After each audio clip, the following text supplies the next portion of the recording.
Kamu udah tahu reksadana itu apa? Udah coba cari tahu, tapi kok kayaknya masih banyak yang pengen ditanyain ya? Nah, di video bagian kedua soal reksadana ini, saya akan coba bahas beberapa pertanyaan yang sering muncul tentang reksadana. Oh ya, buat kalian yang belum tonton bagian yang pertama, bisa tonton dulu di sini ya. Stay tune. Pertanyaan pertama, seberapa aman sih investasi di reksadana? Reksadana adalah instrumen investasi yang cukup aman. Selain izin pengelolaan dan penjualan reksadana itu di bawah pengawasan OJK, reksadana itu memiliki 3 komponen penting yang melindungi investasi para investornya.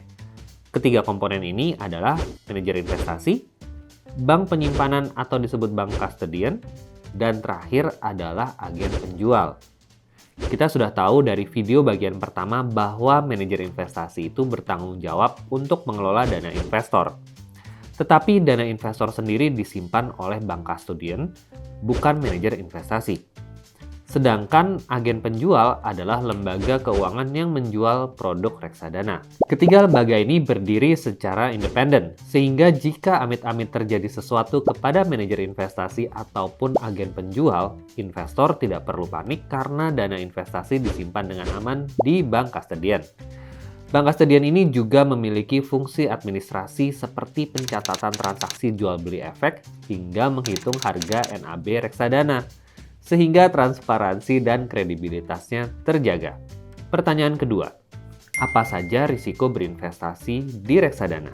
Ada beberapa risiko berinvestasi di reksadana, tapi 5 yang paling umum antara lain adalah risiko pasar, risiko likuiditas, risiko wan prestasi atau default risk, risiko ketidakpatuhan, dan risiko manajer investasi. Risiko pasar artinya harga NAB reksadana bisa naik dan turun mengikuti kondisi pasar modal, misalnya keadaan ekonomi saat itu. Apabila ada sentimen negatif, misalnya keadaan ekonomi yang memburuk, maka bisa terjadi penurunan harga NAB. Yang kedua adalah risiko likuiditas. Ini terjadi apabila karena satu dan lain hal, pembayaran hasil penjualan kembali unit penyertaan reksadana tidak dapat dibayarkan oleh manajer investasi. Ketiga, risiko wan prestasi atau default risk.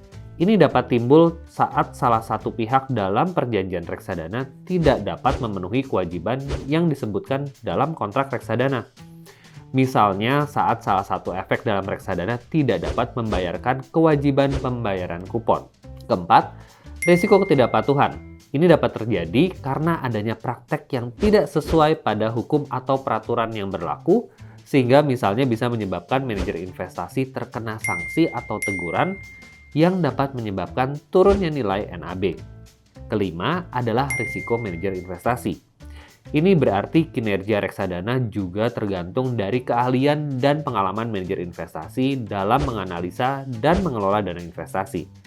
Semakin ahli, maka kinerja reksadana semakin baik. Begitu juga sebaliknya.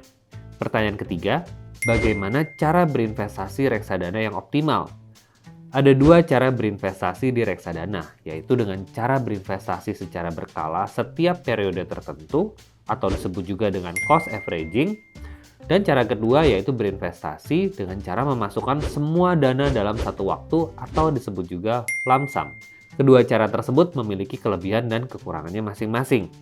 Untuk kita yang memiliki sumber penghasilan dari gaji, alangkah lebih baik untuk melakukan investasi secara berkala setiap bulan secara rutin.